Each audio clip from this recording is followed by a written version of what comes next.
Hi, hello, welcome to Vidyapeedam. This is Nitya, and in this video the topics to be covered the different types of soils in India based on NCERT and SCERT textbooks. So let us start today's session, the classification of soil in India, that is the different types of soils in India. So the first scientific classification of soil was given by Vasily Dokucheva. In India, the Indian Council of Agriculture Research has classified soil into 8 categories: alluvial soil, black cotton soil, red soil, laterite soil, mountain or forest soil, arid or desert soil, saline and alkaline soil, peaty and marshy soil are the categories of Indian soils. So വെസ്ലി ടൊക്കുച്ചെവയാണ് സയൻറ്റിഫിക്കായിട്ട് മണ്ണിനെ ആദ്യമായി classify ചെയ്തത്. Indian Council of Agriculture Research classified soil into 8 categories. Indian Council of Agriculture Research 8 തരത്തിൽ മണ്ണിനെ വർഗീകരിച്ചിരിക്കുന്നു.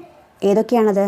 അലുവിയൽ soil, black cotton soil, red soil, laterite soil, mountain soil, desert soil, saline and alkaline soil, peaty and marshy soil.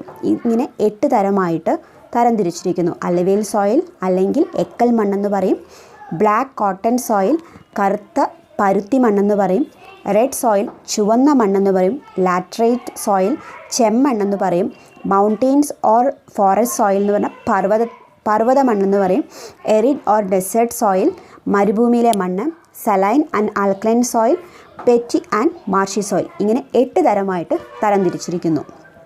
കൂടാതെ the study of soil, അതായത് മണ്ണിനെക്കുറിച്ചുള്ള പഠനത്തെ പറയുന്നതാണ് pedology.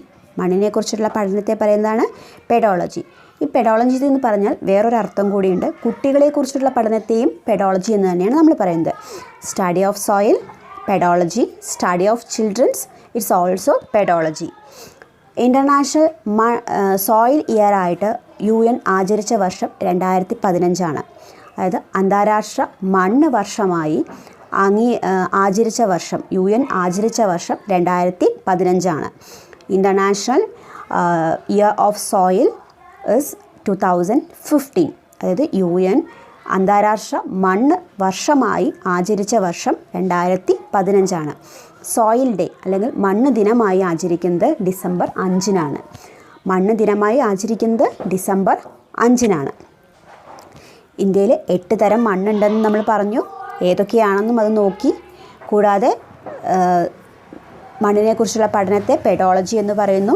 മണ്ണ് ദിവസമായി ആചരിക്കുന്നത് December 5 UN international soil year ആയിട്ട് ആചരിച്ച വർഷം 2015 നമ്മളിപ്പോൾ പഠിച്ചു. ഈ 8 തരം മണ്ണിനങ്ങളെ കൂടാതെ കുറച്ച് മണ്ണിനങ്ങൾ കൂടി ഇന്ത്യയിലുണ്ട്. അത് ഏതൊക്കെയാണെന്ന് വെച്ചാൽ karewa soil, sub mountain soil, snow field soil, grey or brown soil. ഇതെല്ലാം ഈ മേൽപ്പറഞ്ഞ മണ്ണിനങ്ങളുടെ സബ് ടൈപ്പുകളാണ്. ഓക്കെ, നമുക്കിനി ഓരോ മണ്ണിനങ്ങളുടെയും പ്രത്യേകതകൾ എന്തൊക്കെയാണെന്ന് നമുക്ക് നോക്കാം. ആദ്യം വന്ന് അലുവിയൽ സോയിൽ അല്ലെങ്കിൽ എക്കൽ മണ്ണെന്ന് പറയും. അലുവിയൽ സോയിൽ അല്ലെങ്കിൽ എക്കൽ മണ്ണെന്ന് പറയും. The അലുവിയൽ soil occurs mainly in the Satluj, Ganga, Brahmaputra plains. They are also found in the valleys of Narmada, Tapti and the eastern and western coastal plains. These soils are mainly derived from the debris brown from the Himalayas. This soil is well drained and poorly drained with an immature profile in undulating areas. This soil has potash deficiency. The color of soil varies from light gray to ash. This soil is suited for the cultivation of rice, maize, wheat, sugarcane, oil seeds, etc. അപ്പോൾ അലുവിയൽ soil അല്ലെങ്കിൽ എക്കൽ മണ്ണെന്ന് പറയുന്നത് ഇന്ത്യയിലെ major ആയിട്ടുള്ളൊരു സോയിലാണ് എക്കൽ മണ്ണെന്ന് പറയുന്നത്. That is, it is the major type of soil in India and it covers nearly 40% of the total land area. ഇന്ത്യയിലെ ഏറ്റവും പ്രധാനപ്പെട്ട ഒരു മണ്ണിനമാണ് അലുവിയൽ സോയിൽ. ഇത് ഇന്ത്യയുടെ മൊത്തം വിസ്തൃതിയുടെ 40% കാണപ്പെടുന്ന മണ്ണിനമാണ് അലുവിയൽ സോയിൽ അല്ലെങ്കിൽ എക്കൽ മണ്ണെന്ന് പറയുന്നത്. കൃഷിക്ക് ഏറ്റവും അനുയോജ്യമായിട്ടുള്ള മണ്ണിനമാണ് എക്കൽ മണ്ണെന്ന് പറയുന്നത്. ഇതിന് ഫെർട്ടിലിറ്റി വളരെ കൂടുതലാണ്, അതായത് ഫലഭൂയിഷ്ഠത, വളക്കൂറ് ഏറ്റവും കൂടുതലുള്ള മണ്ണിനമാണ് അലുവിയൽ സോയിൽ എന്ന് പറയുന്നത്.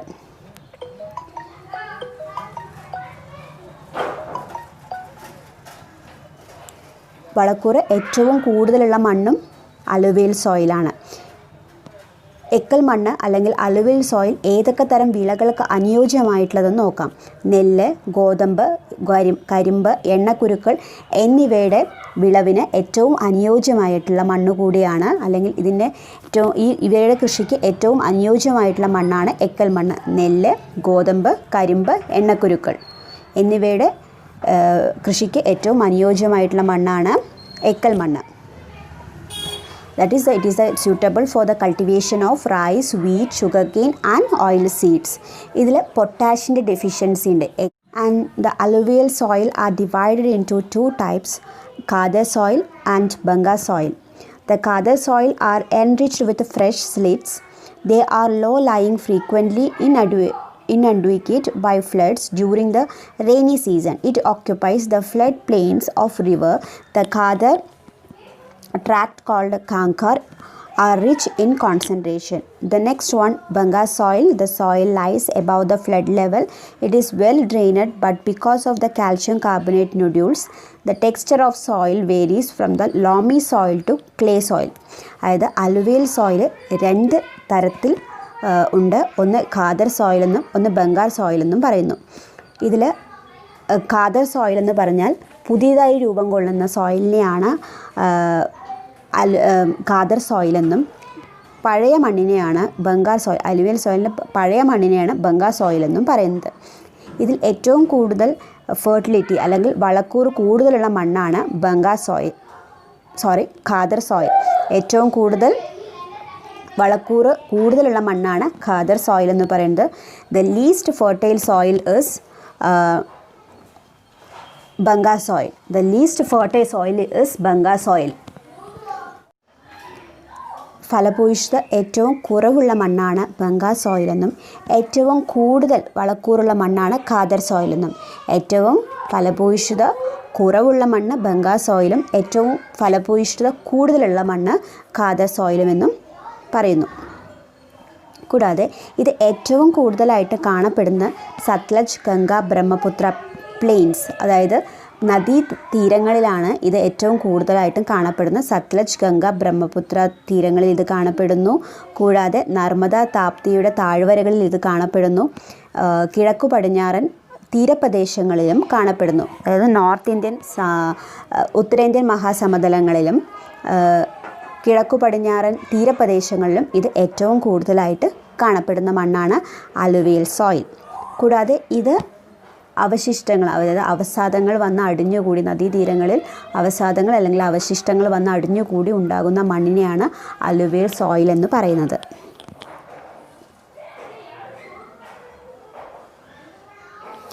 അടുത്ത മണ്ണിനമാണ് റെഡ് സോയിൽ അല്ലെങ്കിൽ ചുവന്ന മണ്ണെന്ന് പറയുന്നത്. റെഡ് സോയിൽ അല്ലെങ്കിൽ ചുവന്ന മണ്ണെന്ന് പറയുന്നത് this is A soil developed on the Archean granite, occupies the second largest area of the country.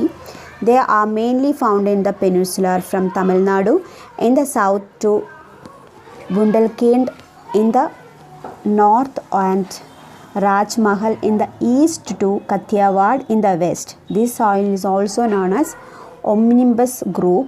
The presence of ferric oxide makes the color of soil red. The top layer of the soil is red and the horizon below the yellowish. Generally, these soils are deficient in phosphate, lime, manganese, humus and nitrogen. This soil is good for the cultivation of wheat, cotton, pulses, tobacco, millets, potato and oil seeds. അടുത്ത ഒരു മണ്ണിനമാണ് red soil. It occupies the second largest in the area, about 18.5% of the total area. അതായത് ഇന്ത്യയുടെ ഭൂവിസ്തൃതിയുടെ 18.5% red soil അല്ലെങ്കിൽ ചെമ്മണ്ണാണ് കാണപ്പെടുന്നത്. ഇത് കായാന്തരശിലകളും ആഗ്നേയശിലകളും പൊടിഞ്ഞു രൂപം കൊള്ളുന്ന മണ്ണിനെയാണ് ചെമ്മണ്ണെന്ന് പറയുന്നത്. കായാന്തരശിലകളും ആഗ്നേയശിലകളും പൊടിഞ്ഞുണ്ടാകുന്ന മണ്ണാണ് ചെമ്മണ്ണ് അല്ലെങ്കിൽ റെഡ് സോയിൽ എന്ന് പറയുന്നത്. ഇതിന് താരതമ്യേന ഫലഭൂയിഷ്ഠത കുറവാണ്. ഈ മണ്ണിൻ്റെ ചുവപ്പ് നിറത്തിന് കാരണം ഇരുമ്പിൻ്റെ അംശമാണ്. അതുകൊണ്ട് അയൺ ഓക്സൈഡിൻ്റെ പ്രസൻസ് മൂലമാണ് ഇതിന് ചുവപ്പ് നിറം നൽകുന്നത്. ഈ മണ്ണിൻ്റെ മുകൾ ഭാഗം റെഡായും താഴോട്ട് പോകുമ്പോൾ ഒരു യെല്ലോയിഷ് കളറുമായിട്ടാണ് കാണപ്പെടുന്നത്. ഇതിൽ ചുവപ്പിൻ്റെ അംശം കാണാൻ കാരണം ഇതിൽ അയൺ ഓക്സൈഡിൻ്റെ പ്രസൻസ് കാരണം കൊണ്ടാണ് ഇതിന് ചുവപ്പ് നിറം കിട്ടുന്നത്. കൂടാതെ ഗോതമ്പ്, നെല്ല്, കരിമ്പ്, പൾസസ് എന്നിവയുടെ കൃഷിക്ക് ഏറ്റവും അനുയോജ്യമായിട്ടുള്ള മണ്ണ് കൂടിയാണ്. And it is suitable for the cultivation of wheat, rice, millets, sugar cane and pulses. ഏറ്റവും കൂടുതലായിട്ട് കാണപ്പെടുന്നത് Malwa plateau, Chota Nagpur plateau and Karnataka, Tamil Nadu, Chhattisgarh, Andhra Pradesh, Orissa എന്നീ സംസ്ഥാനങ്ങളിലുമാണ് ഇത് ഏറ്റവും കൂടുതലായിട്ടും കാണപ്പെടുന്നത്. എവിടേക്കാണ്? ഛോട്ടാ നാഗപ്പൂർ, മാൽവ പ്ലാറ്റ്യൂ, കർണാടക, തമിഴ്നാടു, ഛത്തീസ്ഗഡ്, ആന്ധ്രാപ്രദേശ്, ഒറീസ എന്നീ ഇന്ത്യൻ സംസ്ഥാനങ്ങളിലും ഈ മണ്ണ് കാണപ്പെടുന്നു. ഇന്ത്യയിലെ ഏറ്റവും പ്രധാനപ്പെട്ട ഒരു മണ്ണിനമാണ്, രണ്ടാമത്തെ പ്രധാനപ്പെട്ട മണ്ണിനമാണ് ഇത്. 18.5% കവറായിട്ടുണ്ട് ഇന്ത്യൻ ഏരിയയുടെ. കൂടാതെ ഇത് കായാന്തര ശിലകളും ആഗ്നേയ ശിലകളും പൊടിഞ്ഞുണ്ടാകുന്ന മണ്ണിനമാണ്. ഇതിൻ്റെ ഫലഭൂയിഷ്ഠത കുറവാണ്. ഇരുമ്പിൻ്റെ അംശം ആണ് ഈ മണ്ണിന് ചുവപ്പ് നിറം നൽകുന്നത്. ഈ ഒരു മണ്ണ് ഗോതമ്പ്, നെല്ല്, കരിമ്പ് എന്നിവയുടെ കൃഷിക്ക് അനുയോജ്യമായിട്ടുള്ള മണ്ണാണ്. ഇത് ഏറ്റവും കൂടുതലായിട്ടും കാണപ്പെടുന്നത് Chota Nagpur plateau, Malwa plateau, Karnataka, Tamil Nadu, Chhattisgarh and Andhra Pradesh എന്നീ ഇന്ത്യൻ സംസ്ഥാനങ്ങളിലുമാണ് ഈ ഒരു റെഡ് സോയിൽ കാണപ്പെടുന്നത്. അടുത്തതാണ് black or regur soil. Black soil is also known as cotton soil and internationally it is known as tropical Chernozems. This is the third largest group in India. This soil is formed from the rocks of creatures of lava. This is stretched over the part of Gujarat, Maharashtra, western parts of Madhya Pradesh, northwestern Andhra Pradesh, Karnataka, Tamil Nadu, Rajasthan, Chhattisgarh, Jharkhand up to Rajmahal Hills. The soil rich in iron, lime, calcium, potash, magnesium and aluminium. It has high water retaining capacity and good for cotton cultivation, tobacco, citrus fruit, castor and linseed. ഇന്ത്യയിലെ മൂന്നാമത്തെ പ്രധാന മണ്ണിനമാണ് black soil or regur soil എന്ന് പറയുന്നത്. Basalt ശിലകൾക്ക് അപക്ഷയം സംഭവിച്ചുണ്ടാകുന്ന മണ്ണിനമാണ് കറുത്ത മണ്ണെന്ന് പറയുന്നത്. അതായത് ലാവാശിലകൾ പൊടിഞ്ഞ് രൂപം കൊള്ളുന്നതാണ് ഈ ഒരു ബ്ലാക്ക് സോയിൽ എന്ന് പറയുന്നത്. ബ്ലാക്ക് സോയിലിന്, കറുത്ത മണ്ണിന് വേറെയും പേരുകളുണ്ട്. ഒന്ന് റിഗർ സോയിൽ, രണ്ടാമത് ചെർണോ സോയിൽ, ഒന്ന് ബ്ലാക്ക് കോട്ടൺ സോയിൽ. 3 പേരുകളാണുള്ളത്. Regur soil, cherno soil, black cotton soil എന്നീ 3 പേരുകൾ കൂടി ബ്ലാക്ക് സോയിലിനുണ്ട്. കൂടാതെ ഇത് കോട്ടൺ കൾട്ടിവേഷന് ഏറ്റവും അനുയോജ്യമായിട്ടുള്ള മണ്ണും കൂടിയാണ്. അതുകൊണ്ടാണ് ഇതിനെ ബ്ലാക്ക് കോട്ടൺ സോയിൽ എന്നുകൂടി പറയുന്നത്. കോട്ടൺ കൾട്ടിവേഷന് ഏറ്റവും അനുയോജ്യമായിട്ടുള്ള മണ്ണിനമാണ് ബ്ലാക്ക് സോയിൽ എന്ന് പറയുന്നത്. ഇതിന് നല്ല വളക്കൂറുള്ള മണ്ണ് കൂടിയാണ് ബ്ലാക്ക് സോയിൽ എന്ന് പറയുന്നത്.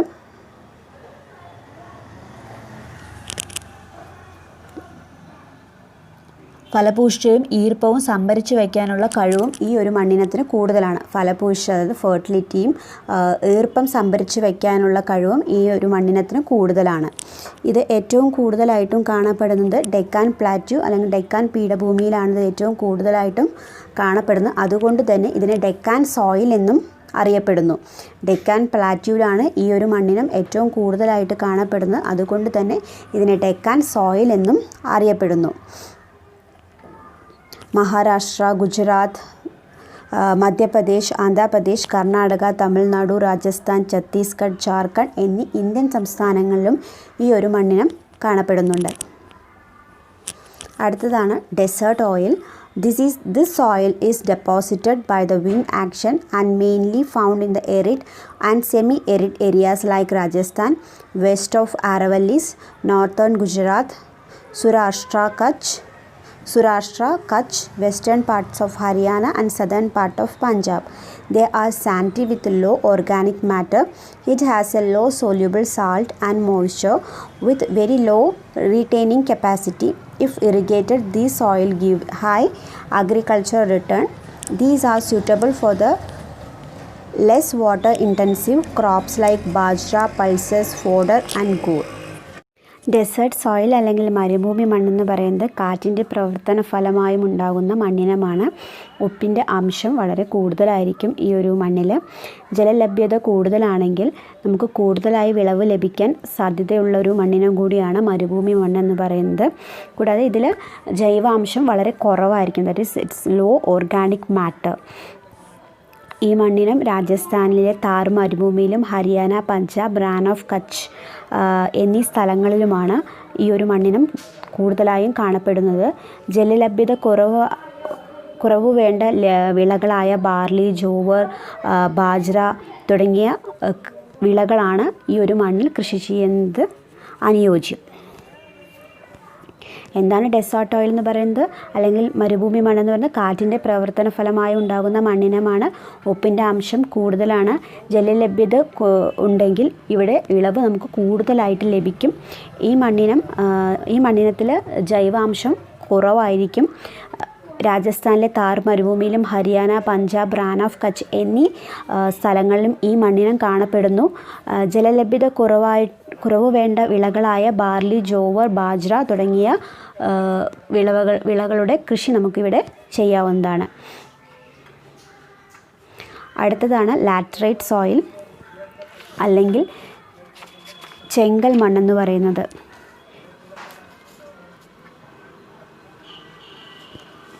The soft when they are wet and hard and cloudy on drying.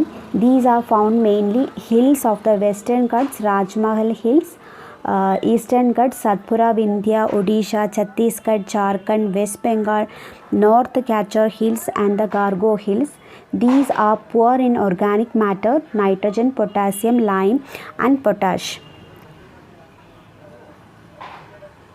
These iron and aluminum rich soils are suitable for the cultivation of rice, ragi, sugarcane and cashew nut. So എന്താണ് laterite soil അല്ലെങ്കിൽ ചെങ്കൽ മണ്ണെന്ന് പറയുന്നത്?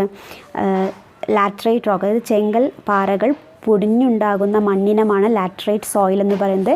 കേരളത്തിൽ ഏറ്റവും കൂടുതലായി കാണപ്പെടുന്ന മണ്ണിനവും laterite സോയിലാണ്. ശക്തമായി മഴ ലഭിക്കുകയും മഴയും വേനലും മാറി മാറി വരുന്ന സ്ഥലങ്ങളിലുമാണ് ലാറ്ററൈറ്റ് മണ്ണ് കാണപ്പെടുന്നത്. ഇതാണ് ശക്തമായി മഴ ലഭിക്കുകയും മഴയും വേനലും മാറി മാറി വരുന്ന സ്ഥലങ്ങളിലാണ് ലാറ്ററൈറ്റ് മണ്ണ് കാണപ്പെടുന്നത്. കൂടാതെ ഇത്തരം മണ്ണിൽ നൈട്രജൻ്റെയും കാൽഷ്യത്തിൻ്റെയും പൊട്ടാഷ്യൻ്റെയും എല്ലാം അഭാവം കാണപ്പെടുകയും ചെയ്യുന്നു. നൈട്രജൻ്റെയും കാൽഷ്യത്തിൻ്റെയും പൊട്ടാസ്യത്തിൻ്റെയും ലൈമിൻ്റെ എല്ലാം അഭാവം കാണപ്പെടുകയും ചെയ്യുന്നുണ്ട്. അലുമിനിയം അയണും റിച്ച് ആയിട്ടുള്ളൊരു സോയിൽ കൂടിയാണ് ലാറ്ററൈറ്റ് സോയിൽ. അതുകൊണ്ട് തന്നെ it is more suitable for the cultivation of rice, ragi, sugar cane and cashew nut. നെല്ല്, റാഗി, കരിമ്പ്, കശുവണ്ടി എന്നിവയുടെ കൃഷിക്ക് ഏറ്റവും അനുയോജ്യമായിട്ടുള്ള മണ്ണ് കൂടിയാണ് ലാറ്ററൈറ്റ് സോയിൽ എന്ന് പറയുന്നത്. അടുത്തതാണ് മൗണ്ടെയിൻ സോയിൽ അല്ലെങ്കിൽ പർവ്വത മണ്ണെന്ന് പറയുന്നത്. These soil have less developed soil profile and are mainly found in the valleys and hill slope of Himalayas. These soils are immature and dark brown. This soil has very low humus and it is acidic. The orchids, fodder, legumes are grown in this soil. Mountain soil അല്ലെങ്കിൽ പർവ്വത മണ്ണെന്ന് പറയുന്നത് മണ്ണിൻ്റെ അടിസ്ഥാന ഘടകങ്ങളോടൊപ്പം ജൈവ ഘടകങ്ങളും കൂടി ചേർന്നതാണ് പർവ്വത മണ്ണ് സൃഷ്ടിക്കപ്പെടുന്നത്. ഈ മണ്ണിൻ്റെ ജൈവാംശം കൂടുതലാണെങ്കിൽ കൂടിയും കാൽസ്യം ഓക്സൈഡുകൾ, ലൈം, പൊട്ടാഷ്, ഫോസ്ഫറസ് എന്നീ മൂലകങ്ങളുടെ കുറവ് കൂടി ഉണ്ട്. മണ്ണിൻ്റെ അടിസ്ഥാന ഘടകങ്ങളോടൊപ്പം ജൈവ ഘടകങ്ങളും കൂടി കൂടിച്ചേർന്നാണ് പർവ്വത മണ്ണ് രൂപപ്പെടുന്നത്. ഇതിൽ calcium oxide, lime, potash, phosphorus എന്നിവയുടെ കുറവുണ്ട്. ഇത് പ്രധാനമായും ഹിമാലയ പർവ്വത മേഖലകളിലും പശ്ചിമഘട്ടത്തിലുമാണ് ഈ മണ്ണ് കാണപ്പെടുന്നത് ഹിമാലയ പ്രദേശത്ത് ചോളം, ബാർലി, ഗോതമ്പ്, പഴവർഗ്ഗങ്ങൾ എന്നിവയും കേരളം, തമിഴ്നാട്, കർണാടകം എന്നീ സംസ്ഥാനങ്ങളിൽ ഉഷ്ണമേഖലാ പഴങ്ങൾ, കാപ്പി, തേയില, സുഗന്ധവിളകൾ എന്നിവയും ധാരാളമായി വിളയുന്നു.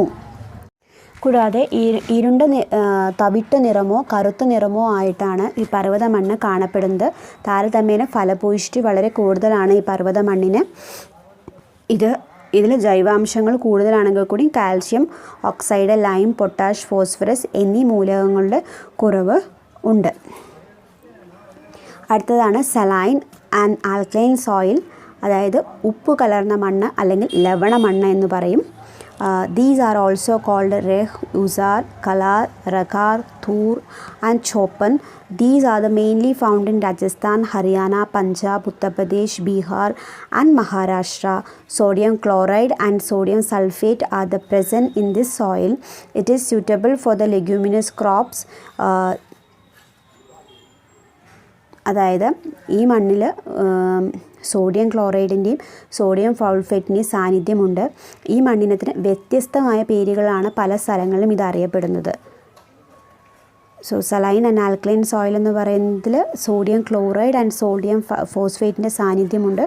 ഈ മണ്ണിനും വ്യത്യസ്ത പേരുകളിലാണ് പല സ്ഥലങ്ങളിലും ഇത് അറിയപ്പെടുന്നത്. ഇത് കൂടുതലായിട്ടും കാണപ്പെടുന്നത് രാജസ്ഥാൻ, ഹരിയാന, പഞ്ചാബ്, ഉത്തർപ്രദേശ്, ബീഹാർ, മഹാരാഷ്ട്ര എന്നീ സംസ്ഥാനങ്ങളിലാണ്.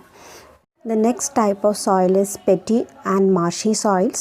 The soil originate from the areas where adequate drainage is not possible.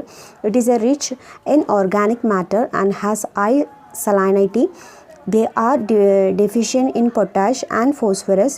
These are mainly found in Sundarban deltas, Kottayam and Alappuzha districts of Kerala, Rann of Kutch, deltas of Mahanadi, etc.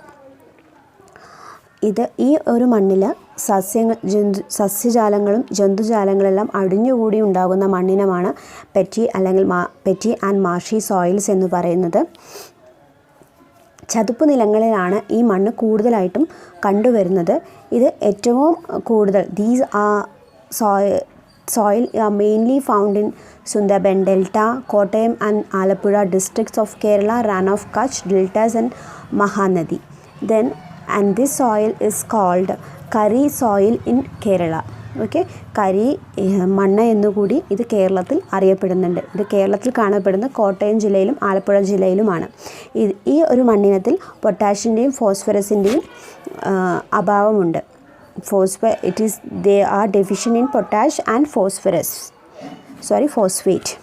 These are the main soil types in India. Thank you for watching and don't forget to subscribe my channel to get more videos and see you soon in the next video. Bye.